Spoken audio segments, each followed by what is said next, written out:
দেশকে ৪টি প্রদেশে ভাগ করে প্রাদেশিক শাসন ব্যবস্থা চালু।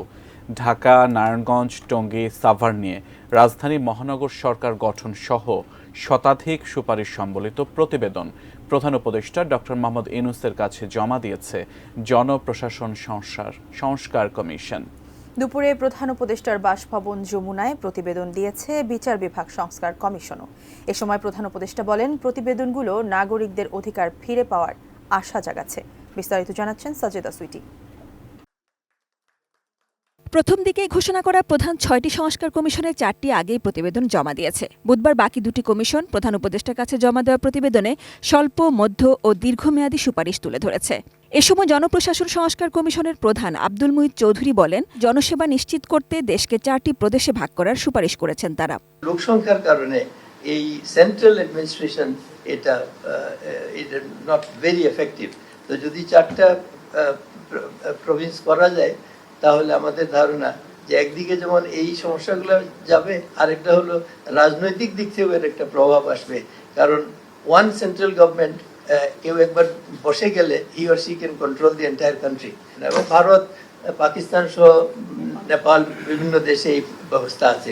প্রায় একই কারণ দেখিয়ে নয়াদিল্লির মতো ফেডারেল সরকার নিয়ন্ত্রিত ক্যাপিটাল সিটি গভর্নমেন্ট গঠনেরও সুপারিশ তাদের। রাজধানীর জন্য একটা আলাদা গ্রেটার ঢাকা ইনক্লুডিং নারায়ণগঞ্জ নিয়ে একটা ক্যাপিটাল সিটি গভর্নমেন্ট বা ক্যাপিটাল অথরিটি করা উচিত।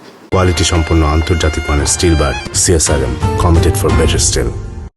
এছাড়া কুমিল্লা ও ফরিদপুরকে বিভাগ করা জনপ্রশাসন সংস্কারে স্থায়ী কমিশন গঠন, সরকারি চাকরিজীবীদের আচরণবিধি নির্ধারণ, পুলিশ ভেরিফিকেশন ছাড়াই পাসপোর্ট সুবিধা, ৪৩টি মন্ত্রণালয় ও ৬১টি বিভাগকে যথাক্রমে ২৫টি মন্ত্রণালয় ও ৪০টি বিভাগে পুনর্বিন্যাস করা, জেলা ও উপজেলা নাগরিক কমিটি গঠন, অভ্যন্তরীণ সম্পদ বিভাগ পুনর্গঠন, বিনিয়োগে ওয়ান স্টপ সার্ভিস চালুর সুপারিশ আছে কমিশনের প্রতিবেদনে। আলাদা করা প্রয়োজন বলে আমরা মনে করি।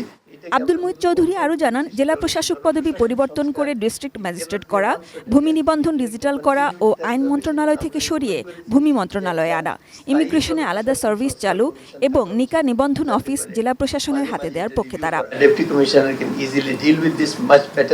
এছাড়া জেলা পরিষদ বাতিল, সুপিরিয়র এক্সিকিউটিভ সার্ভিস গঠন, মন্ত্রিসভা কমিটির মাধ্যমে সচিব নিয়োগ, অডিট ও অ্যাকাউন্টস আলাদা করা, তথ্য কমিশনকে শক্তিশালী করা ও আইন সংশোধন, ন্যায়পাল নিয়োগ এবং মন্ত্রী প্রতিমন্ত্রীর পছন্দ মতো একান্ত সচিব নিয়োগের সুপারিশও আছে।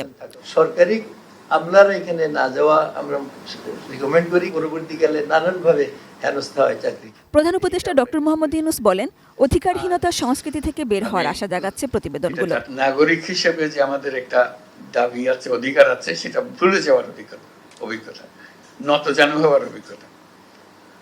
এখানে যে আশার কথা শুনিয়েছেন যে হয়তো আমরা এটার থেকে মুক্ত হব, আমরা সত্যিকার ভাবে নাগরিক হিসেবে অধিকার ফিরে পাব, এটাই আমাদের প্রত্যাশা। এবং সাজেদা সুইটি, এটিএন নিউজ, ঢাকা।